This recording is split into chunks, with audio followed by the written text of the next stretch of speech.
Grabando, 1, 2, 3. En este video vamos a aprender sobre qué es la microeconomía y por qué es tan importante para entender un montón de cosas, empezando por los mercados. Tenemos a Lola que nos va a dar una mano en este camino de aprendizaje. ¿Qué tal, Lola? ¿Cómo andás? Buenas, Santi. ¿Todo bien? Un gusto estar acá, compartir. Espero que podamos aprender juntos un montón de cosas que vemos en la vida cotidiana. Clave. Creo que es importante también, ¿no? Poder bajar cosas que por ahí parecen más teóricas a momentos y oportunidades de la vida, del día a día. Sí, total. Yo creo que nos vamos a terminar dando cuenta que día a día tomamos un montón de decisiones y vemos que pasan un montón de cosas en el noticiero, que vemos en Twitter, que están muy ligados a lo que vamos a terminar aprendiendo acá. Clave, a veces parece como que es otro mundo y no, en realidad nos ayuda a entender un montón de cosas con las que nos cruzamos todos los días. Pero bueno, yo tiendo a irme por las ramas, así que te voy a dejar a vos que nos cuentes de qué va, que compartas lo que necesites y ya arrancamos. Es una sección que vamos a hacer todas las semanas, cada 2 semanas, cada 3 semanas vamos a ir viendo, pero la idea es profundizar en distintos temas de microeconomía para que cada vez estas cositas que por ahí leemos en los diarios, que por ahí nos cruzamos en el supermercado, en una charla con amigos, en cualquier lado, se hagan un poquito más fácil de entender. Total, genial. Antes de eso, me gustaría tirar una pregunta un poco más light, como para descontracturar y que la charla ya arranque con un tono más distendido. ¿Cómo le pondrías a tu mascota? Tengo una mascota que se llama Lionel, por Messi. ¿Leonel por nuestro amigo? Sí, soy muy fan de Messi, termo, y nada, le puse a mi perro Lionel. Es más, lo tengo con mi novio y no le di lugar a decisión. Se llama Una Lionel. excelente, No, bueno, autoritaria. sí, olvídate, Lionel. no había otro nombre. ¿Y Lionel mira los partidos de Argentina? Sí. A veces se queda un poco dormido, pero no, mira. Bien ahí, Lionel, bien ahí, Lionel. Es casi una decisión microeconómica, ¿no? Si dormir un ratito o si ver el partido. Olvídate, sí, vamos a terminar viendo qué es una decisión microeconómica. Bueno, te dejo que nos ilumines para que queden claras estas Dale, relaciones. ahí voy a compartir pantalla.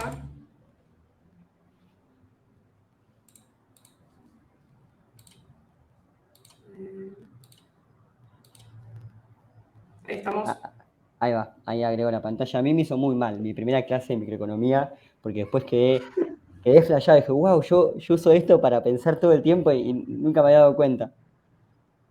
No, la idea es que sea un poco más distendido y que sea como lo que hablábamos, el nombre que le terminamos poniendo, que es mates y mercados. O sea, poder que sea algo tan distendido como tomarte un mate y entender un poco de qué va la microeconomía. No sé si ahí ya se está viendo, Santi. Me encanta, sí, se ve perfecto. Sí. Bueno, como podrán ver, hay un meme de ¿qué es eso? Tengo miedo. Generalmente cuando se habla de microeconomía parece lo que es difícil o la palabra en sí ya es larga, es rara y hasta puede sonar un poco aburrida, digamos. Pero la idea es que justamente no terminemos como el meme, sino que podamos trascender esta primer slide del PowerPoint y terminar sabiendo qué es la microeconomía, que no nos dé miedo y darnos cuenta que lo usamos todo el tiempo, constantemente, tanto para tomar decisiones como para noticias que vemos del mercado, de los precios, etcétera, y más en este momento que estamos acá pasando en Argentina. Así que bueno, bienvenidos al primer episodio de Mates y Mercados con Lola. La idea es que hablemos de microeconomía y que los chicos de Solo puedan darle una mirada distinta y que puedan aprender un poco más dinámico y en formatos cortos. Mi idea es no pasarme de los 10, 15 minutos en cada video que armemos, así lo pueden escuchar o ver en cualquier momento del día. Cuando hablamos Clave. de microeconomía, primero tenemos que empezar, digamos, sabiendo qué es la economía en sí, ¿no? No sé, Santi, si coincidís conmigo, pero yo creo que no podemos hablar de microeconomía sin definir economía primero. Coincido. Siempre empezar de las bases hace que todo sea mucho más claro. Totalmente.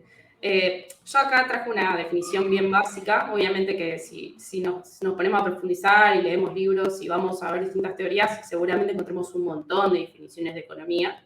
Pero digamos, la definición de economía del manual explica que la economía es una ciencia social que estudia cómo las empresas, los gobiernos, las familias organizan los recursos que tienen disponibles, que estos recursos generalmente son escasos, para ver cómo satisfacer las diferentes necesidades que tienen y así tener el mayor bienestar posible, ¿no? Hay una frase que es muy conocida que son necesidades ilimitadas y recursos escasos. No sé si te suena conocida la frase, Santi. Me suena, me suena. Es un poco como le pasa a Lionel, que tiene tiempo escaso y tiene que decidir si dormir la siesta o ver el partido de Messi.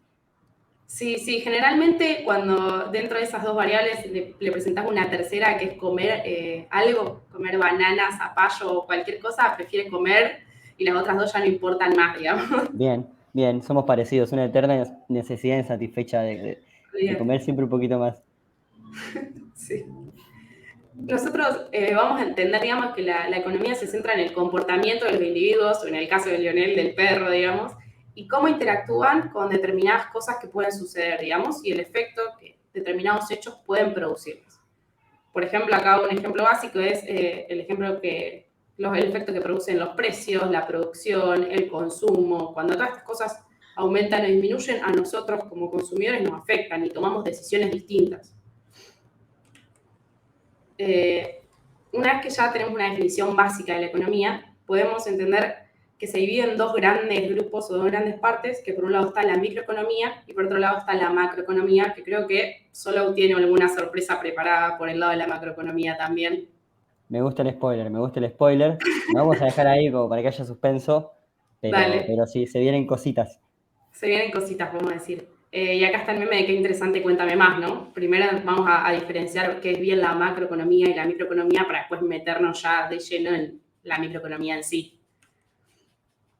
Por un lado tenemos la microeconomía, que de nuevo, una definición de manual bastante básica para que lo podamos entender todos, no importa de dónde vengamos, es que la microeconomía es una serie de hipótesis que explican cómo funcionan los mercados de manera individual. Vamos a tener cuatro grandes temas de los cuales vamos a hablar y vamos a conversar durante todos los videos que vayamos armando, que es cómo funcionan los mercados, la teoría de la demanda de los consumidores, de la oferta, las empresas y la producción y la teoría de los mercados en sí.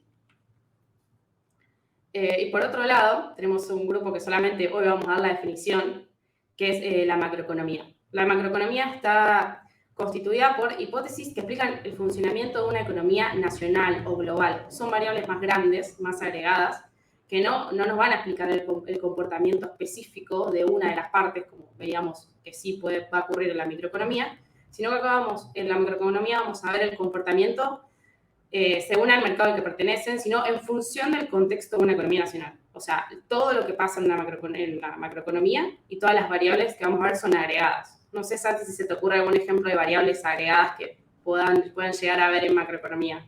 Bueno, un ejemplo, quizás el más común es la demanda. Totalmente. Sí, sí, demanda, oferta a nivel agregado, ¿no? Que por ahí, corregime si digo una burrada, pero no es la demanda puntual de un bien o de una persona, no sé cuántas cocas consume Santi por mes, sino es la demanda agregada de toda la población de un país. Sí, totalmente. O sea, las variables macroeconómicas son, para no volver a repetir agregadas, son generales, digamos. No vamos a hablar de la demanda de un individuo o de una empresa en particular o de un mercado en particular, como puede ser el mercado de las gaseosas, o la empresa en particular de Coca-Cola o el individuo Sante, sino que vamos a ver la demanda de todos los individuos en específico, vamos a agregarlos y vamos a ver cómo es la demanda de todos los individuos en su conjunto. Después, para que entendamos un poco cómo surge la microeconomía y en qué contexto se da, es que la micro aparece en una economía del siglo XIX, cuando se quiere empezar a analizar los pequeños agentes económicos. Los pequeños agentes económicos es lo que vamos a ver de que son los consumidores, las empresas, y cómo esta microeconomía surge en un contexto de revolución industrial. O sea, cuando finaliza la revolución industrial empiezan a querer analizar estos agentes económicos y quieren saber cuál es la relación entre el cliente por un lado, el consumo por el otro, las empresas, cómo los empresarios toman decisiones, el precio de los mercados, etc. No sé, Santi, si querés contextualizar un poco más el tema de la revolución industrial. Uy, me puedo ir por las ramas muy fácilmente. Está muy interesante para mí entenderlo en el contexto histórico de por qué empieza en ese momento, y es porque empieza a haber hábitos de consumo en distintos agentes, como bien dijiste, y una cosa que por ahí pasa de largo cuando hablamos de mercados o de macro, de micro, es que gran parte del estudio de estas ciencias es la decisión individual o incluso la decisión familiar de cada pequeña unidad, si compramos Coca-Cola o si compramos juguito o si compramos, no sé, pósters para pegarle a la compu o a la pared. Bueno, esas son decisiones microeconómicas y entender las teorías, como dijiste al principio, que moldean esas decisiones me parece clave. Por eso el contexto quizá nos ayuda a profundizar en eso. Hay una razón por la cual se empiezan a estudiar estas teorías y estas cosas a partir del siglo XX, del siglo XIX, perdón, que es en 1800, de ahí la confusión, y es que estudia los pequeños agentes económicos que no son necesariamente los grandes mercados, que por ahí uno dice mercados y se imagina un yankee en el piso 70 de una torre de Wall Street timbiando acciones, sino que los mercados también son la compra y venta de bananas en la plaza, por ejemplo. Sí, totalmente. Yo creo que algo para resaltar por ahí es que en la revolución industrial se empieza a dar un poquito esto de lo que es también la globalización, ¿no? Y el querer llevar tu producción y tu empresa a otro país. Y por ahí, como vos mencionabas, no es lo mismo un mercado que funciona en Estados Unidos con las características que tienen los consumidores estadounidenses y demás, que querer traer ese mercado tal y cual como está Argentina, por ejemplo. Seguramente no funcione ese mercado y no pueda ser tan escalable como es en Estados Unidos, por ejemplo. Entonces es importante también empezar a estudiar las variables específicas para poder moverse en un entorno que cada vez era más globalizado y no perder dinero en sus inversiones. O sea, si vos querés traer una empresa en lo que era el siglo XIX, Argentina, desde Estados Unidos, seguramente tenga que ser una empresa un poco más chica que la que está ahí en Estados Unidos, que tenga va a tener menos demanda, vamos a tener que ver de dónde conseguimos las materias primas, cuáles son los precios, cuáles van a ser nuestros costos. Y también algo que no es menor, cómo son los consumidores, digamos, si el mercado acá está preparado para consumir algo que nos están trayendo de afuera, ¿no? Es súper interesante, clave resaltar la diferencia entre mercados, por ahí es el mismo producto, pero es dos países totalmente distintos, y el mercado es distinto, se ve muy claro, por ejemplo, con la ropa, que en Sí, Europa por ahí una remera te sale 1 euro y en Argentina sale mucho más. Bueno, es porque hay distintas variables que influyen en las decisiones de producción y en los costos de producción de los agentes que forman parte de ese mercado. También hay variables en la demanda, bueno, es súper complejo, por eso hay una ciencia entera que lo estudia. sí, yo creo que igual está bueno recalcar que estuvimos hablando de demanda, variables, precio, consumo, materia prima, o sea, ya tenemos un montón de cosas que vamos a estar conociendo en lo que es la microeconomía y los videos que siguen, como para que entiendan que es lo que usamos día a día. O sea, nosotros dos en una simple charla de la revolución industrial, quieras o no, terminamos hablando de microeconomía, digamos. Sí, sí, total, total. Es que son las pequeñas decisiones. Cuando vos elegís si comprar un paquete de galletitas o un paquete de fideos, bueno, es una decisión microeconómica que forma parte de la demanda de ese producto, forma parte de tu demanda individual, tiene que ver con las curvas que analizan los productores que hacen los fideos, los que hacen las galletitas, son un montón de cosas y es realmente apasionante entenderlas, analizarlas y tratar de traerlas a la vida real. Total. Bueno, y un poco para hacer un poco de spoiler, ¿no? De qué vamos a aprender en esto que en estas charlas que vamos a ir teniendo. La idea es que, como nombré antes, digamos, sea en un formato corto, que se pueda escuchar en cualquier momento del día y que puedan sumarse de manera sincrónica a mirar los videos y a aprender con nosotros. Eh, Vamos a empezar viendo cómo se comportan los consumidores en determinados mercados, cuáles son las variables que suelen influir en los consumidores, por qué los consumidores hacen lo que hacen, digamos, eso es lo que nosotros queremos tratar de entender.